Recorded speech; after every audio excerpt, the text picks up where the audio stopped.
And what's going on, Read My Lips people? We are back. So today I wanted to talk about two things. Two very relevant things that's happening right now. First, I'll start with what happened to me. So I was off doing some grocery shopping, nothing crazy. And you've probably heard me talk about before automation in the grocery store that I go to.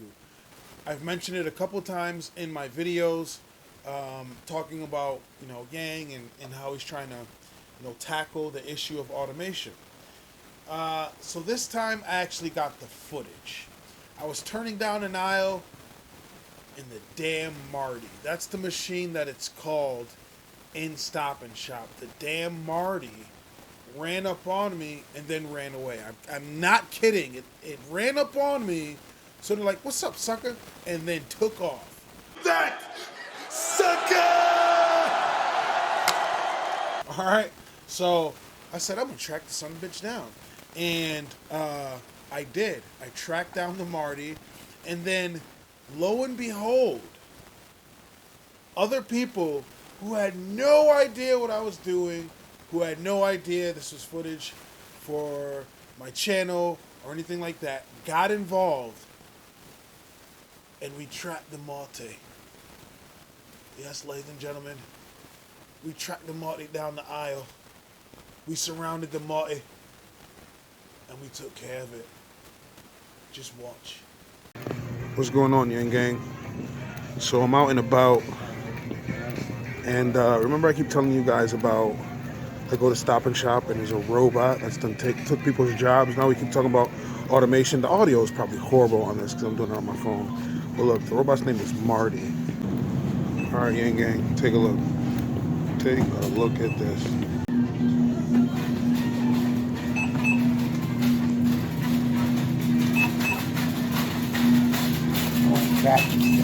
I think its name is Marty. Yeah, you can trap it. How can you trap it? You put stuff in a circle around it. And it just gets stuck? You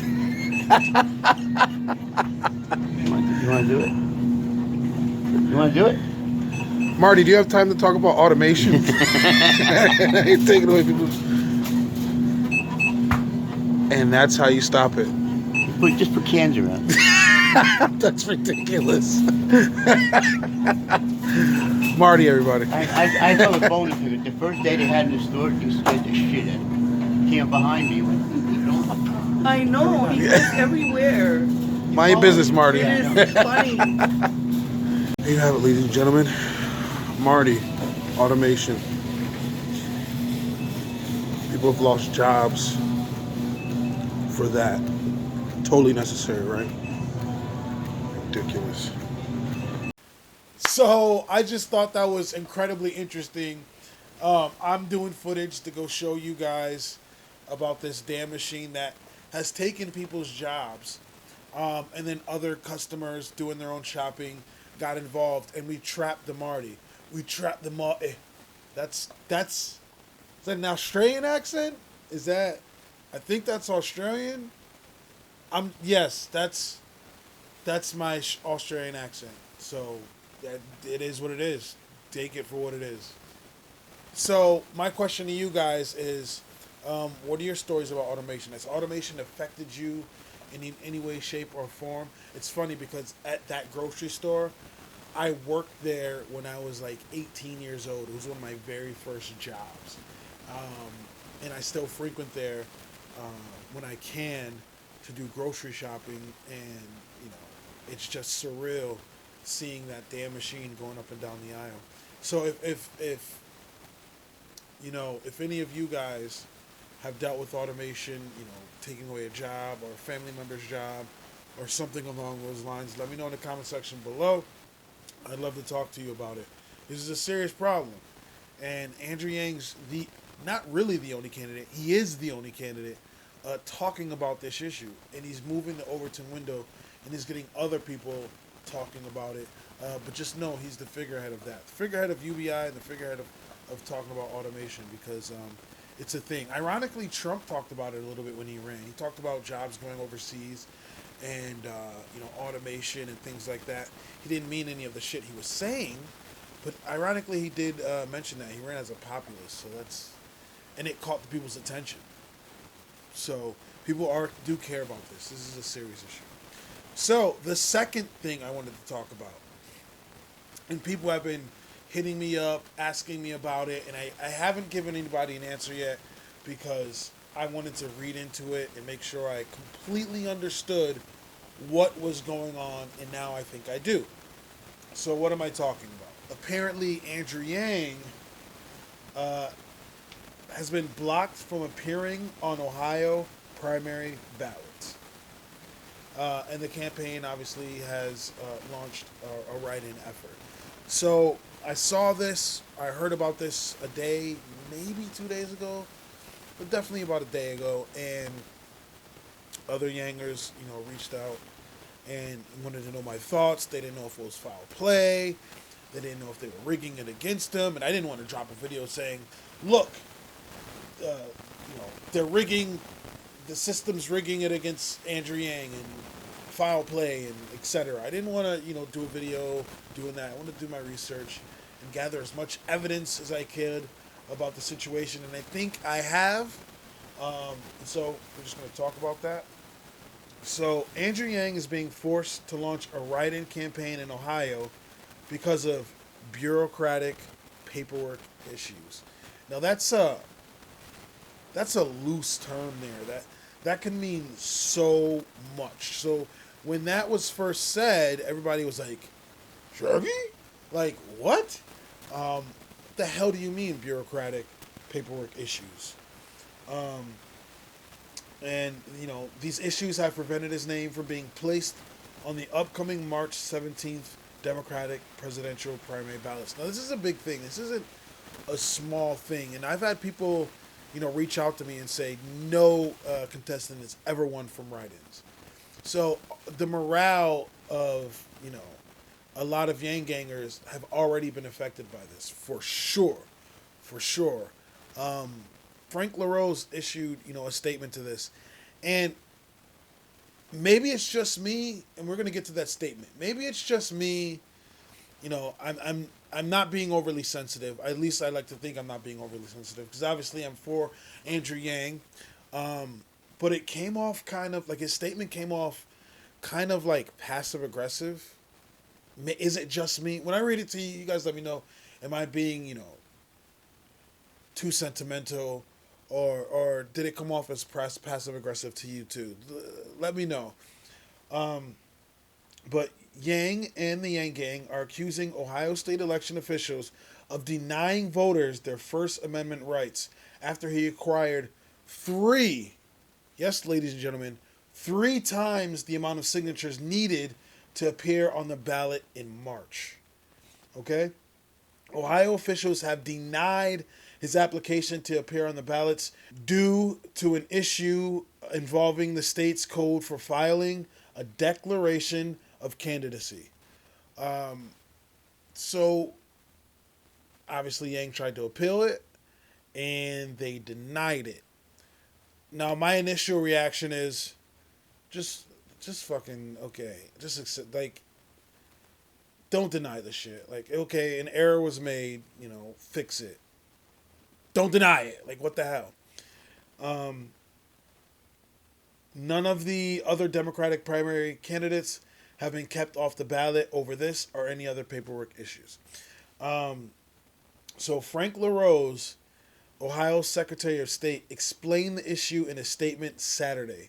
He wrote in a tweet, "By failing to follow Ohio law, Mr. Yang's campaign has let down the Ohioans who wanted to support him. That's truly unfortunate. But my oath requires me to uniformly carry out the law, and that's what I'll do." Okay?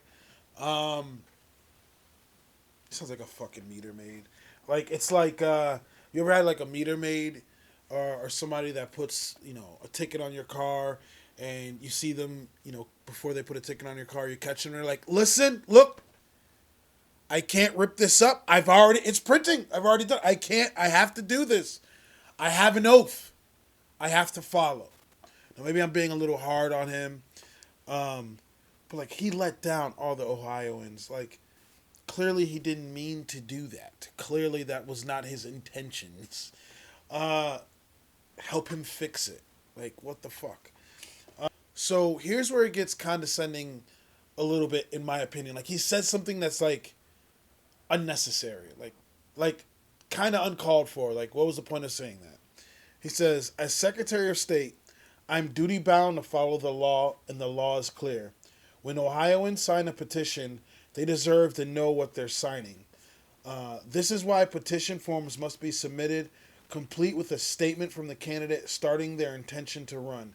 By their own admission, the Yang campaign failed to do that. I sincerely sympathize with those who hope to support his candidacy in the Ohio presidential primary. It's truly unfortunate that the Yang campaign has let them down. Like, it's truly unfortunate the Yang campaign has let them down. Like, shifting everything, it's like, he's like, hands off. Look, this don't got shit to do with me. The Yang's campaign, it's all on the Yang campaign. Okay, we get it, pal. Okay, we get it. Like, it's truly unfortunate what Yang's campaign has done. Like, bring it down a couple notches. Like, simmer down. And this is where it gets a little condescending. Like, if he would have just left it there, I was like, okay, whatever. But this part is where it gets just a smidge annoying to me. He says, virtually every presidential, congressional, and state legislative candidate in Ohio has successfully completed the process over the many decades since it became law. And go on. Why did I need to know that? That was irrelevant information. He's pretty much saying nobody's ever made this mistake before. Ever. Ever. So, okay, fine, whatever. But, yeah, that's the statement he's made. And, obviously it outraged a lot of people. Andrew Yang let out a statement involving what went down and what his plans are to tackle this issue. Because, literally, even right now in the comment section, I have people asking, what's going to happen with this, Ohio situation. So this is going to be the answer.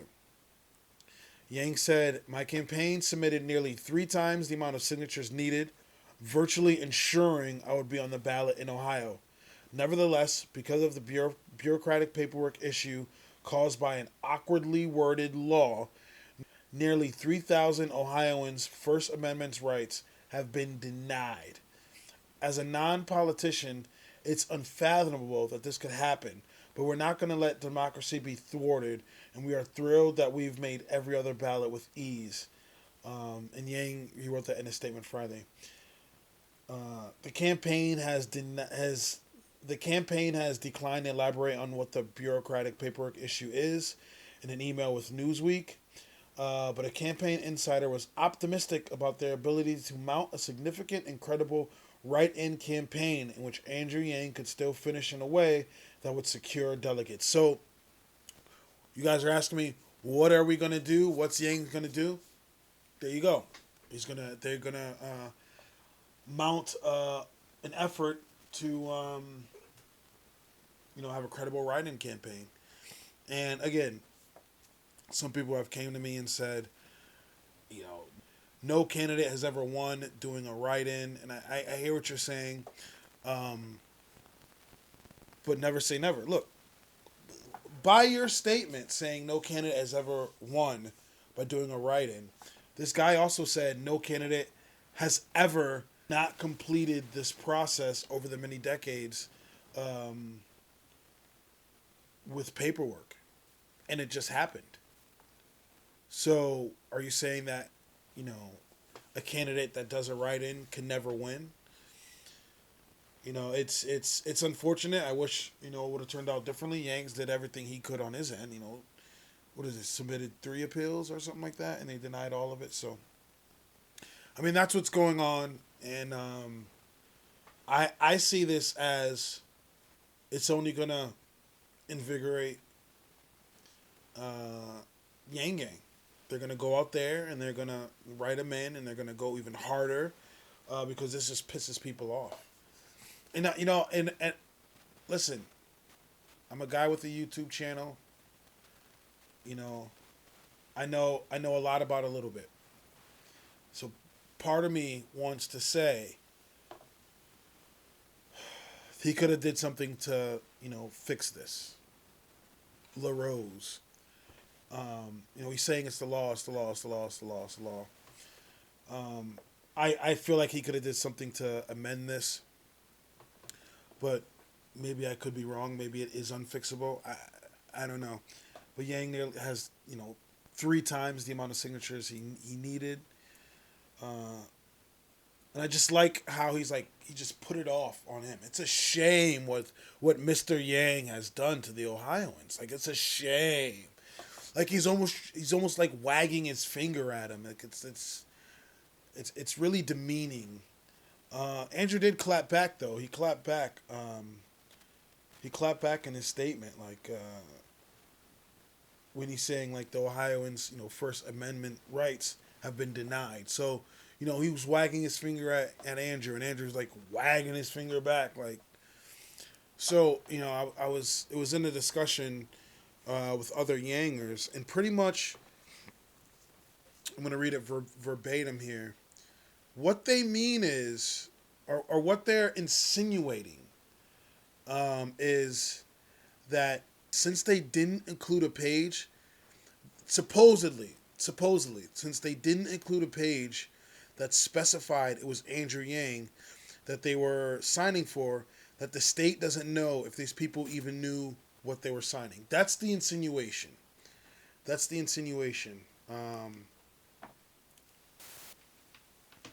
Could be a load of malarkey. I do not know. I don't know. But why would thousands of people be signing something and they not know who they're signing for? Are any of you just going to sign some shit and you don't know what you're signing it for? That's kind of weird to me personally. They didn't know who they were signing for. Like, so you're just signing a random paper. That's really weird. But yeah, that's what I had to bring to you guys today.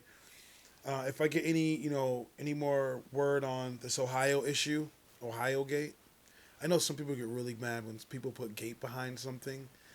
And they're like, listen, when you say gate, this is what it's supposed to mean. You can't put gate on the back of it. We know.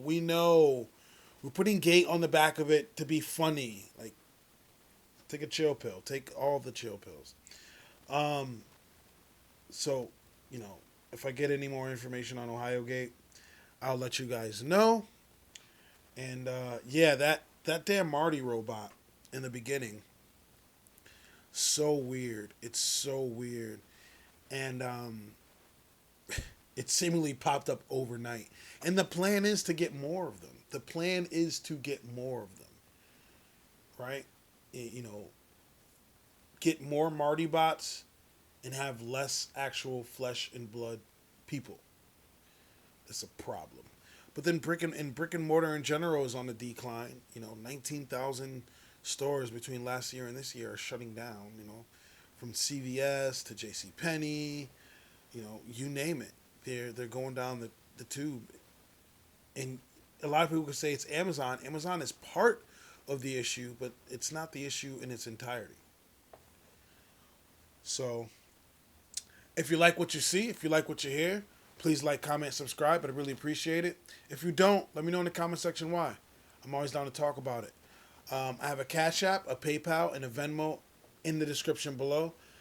Please donate to the channel if you can. Any little bit helps, and it helps my channel grow. Constantly being demonetized. Literally, the last 2 videos I did got demonetized. 2 videos ago, I don't know why that one's demonetized. It shouldn't. The last one got demonetized because I literally rickrolled in it, and that's like actual, somebody owns that music, so I can't make any money off that video, but it's worth it for you guys. So yeah, in the description below, PayPal, Cash App, Venmo. Hopefully I'll be talking to you guys soon. Have a good one. Peace.